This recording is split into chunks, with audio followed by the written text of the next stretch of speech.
नमस्ते दोस्तों, आज हम माँ ब्रह्मचारिणी की कथा का वर्णन करते हैं। माँ के इस रूप के पूजन से मन कभी विचलित नहीं होता और हमेशा दीर्घायु प्राप्त होती है। इनकी साधना का बीज मंत्र है ओम देवी ब्रह्मचारिणी नमः। माँ ब्रह्मचारिणी के रूप में सर्वव्यापी ब्रह्मांडी चेतना का दूसरा स्वरूप नवरात्रि के दूसरे दिन भक्तों को आशीष देता है। ब्रह्म का अर्थ है वह परम चेतना जिसका ना कोई आदि है और ना कोई अंत, जिनके पार कुछ भी है।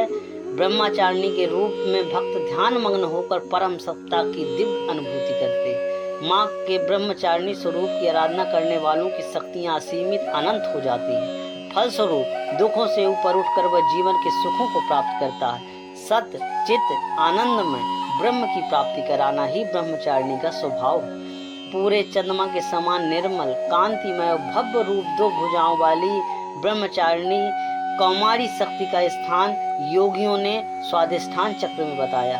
इनके एक हाथ में कमंडल और दूसरे में जप की माला रहती है। भक्तों को ब्रह्मचारिणी उनके प्रत्येक काम में सफलता देती हैं। वे सन्मार्ग से कभी नहीं हटते और जीवन के कठिन संघर्षों में भी बिना विचलित हुए अपने कर्तव्यों का पालन करते हैं। जो भक्त माँ ब्रह्मचारिणी की आराधना करते हैं उन्हें किसी भी तरह का भय नहीं रहता।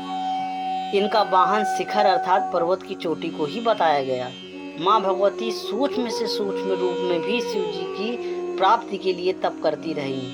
तीनों लोकों में भगवती के स्वरूप का तेज व्याप्त हो गया है। तब ब्रह्मा जी ने आकाशवाणी से स्वरूप को भगवान शिव को पति के रूप में प्राप्त करने का वर दिया। देवी के स्वरूप के पूजन से जीवन के कठिन संघर्षों में भी मन कभी विचलित नहीं होता और दीर्घायु प्राप्त होती है। माँ दुर्गा के स्वरूप को गुड़हल और कमल के फूल बेहद पसंद है। दूसरे दिन इन्हीं पुष्पों को अर्पित करने तथा चीनी मिश्री और पंचामृत का भोग अर्पित करने से भगवती शीघ्र प्रसन्न होकर लंबी आयु, सौभाग्य तथा धन एवं सफलता प्रदान करती हैं। जय माँ ब्रह्मचारिणी। मिलते हैं एक नए प्रसंग के साथ।